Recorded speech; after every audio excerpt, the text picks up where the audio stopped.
another type of cast on. It's called a French welt, and it's basically casting onto a rib.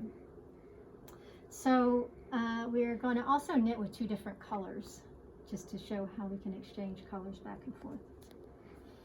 So the settings for this are going to be BX again, but BX on both the front and the back bed, right? And so we have our pushers up here. Let's make sure we have our last ones. And we're going to mark that. I usually push these out so I can mark where I need to do the first one here. Okay. So this is casting on to what's called a 1x1 rib. And the interesting thing about a 1x1 rib, I'm going to use this to push these up. Sometimes you have to do just a little bit at a time. Is the relationship between the beds is important, because you can see if you put your needles out, right? There's a relationship between where it's coming in from the front and where it's coming in the back, right? So you want to do something called racking. You rack your bed so that if you're doing a 1x1 rib, what you're doing is activating every other needle. So here's every other needle being activated on the front bed, right? And then you want the opposite every other needle on the back bed. Now the problem here is, look at where they're coming. There's 2 between here, and you want to balance out where the other needle is coming. So if we go over to this handle, this will rack the bed, right? Okay.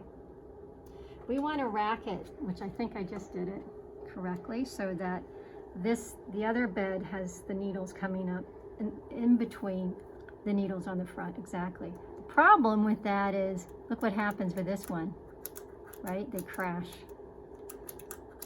So we need it this way for a 1x1 rib. Just be really sure that you are selecting the right pushers. So I usually select one that I know is in the right place, and then I use that as a guide to push up the rest.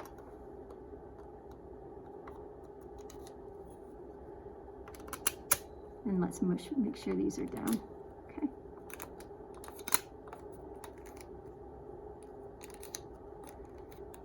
Okay. That's about right. Okay.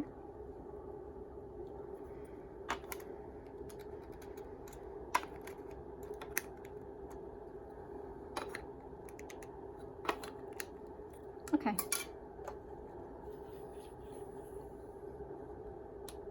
Usually on the back bed, the way we have this is good because we have the outside needles on the front and then the inside needles on the back. For some reason I don't see the other one of these. Is it over here? Yeah. Okay, so I'll just move it forward. And put it all the way up and make sure that latch is closed, otherwise you get stuck on it.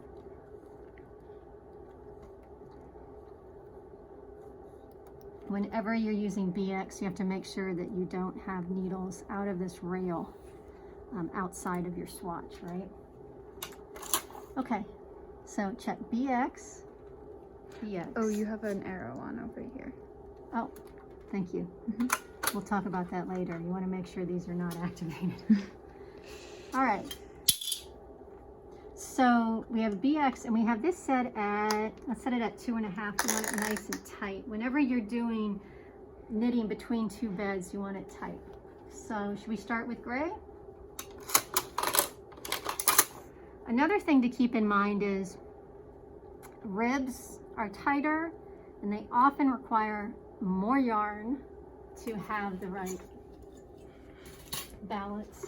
So here's a rib, right? It's really nice and stretchy. In order to get that stretch, you want the stitches to be tight enough. There's another 1x1 rib right there, okay? So it might be loose, which is one end of acrylic. We may need to put 2. We'll just start with 1. The other thing you need for a rib cast on is these pushers, okay? I mean, strippers, stitch pressers. There we go. The difference is that this will push down in the middle, whereas the black one presses up against the side. All right, so I think we're ready. We have the feeder. Now let's go across. And you see what we get here? The zigzag going across, okay? For a French welt, what you do next is you change it from a BX on both beds to a CX. Loosen it up a little bit, not a lot, because it's a cast on, and cast on should be pretty tight. What this is going to do is going to give us 2 courses of tubular, okay? So when I bring it back, see how it knit only across here? And now it's knit across there, okay? Bring it back to BX now. At this point, we're going to add a comb, okay? So I usually want to measure where it is in the center and pull this wire out to the edge so that it's balanced when I poke it through. So I know this is the edge of the swatch right there to hook in your, actually I'll do that in a second once I get this through. So let's put this wire through, then I'll let it drop. It'll be easier to find that circle now. There we go, okay? So you don't want to do this right away because as you can see, there's little teeth coming up and we don't want them getting caught in here. So for the first, you don't necessarily need these strippers anymore. You can still put them back on, but for the first couple of courses, we don't want them interfering with the comb, right? So there we go.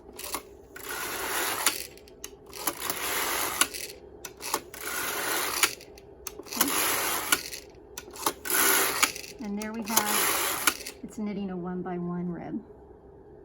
I'm gonna tighten it a little bit. I would have it looser with 2 ends, but one nice and tight with one end of one. Okay? And so that's a good start. And next we're going to transfer these to the front so that we can knit a cross tuck.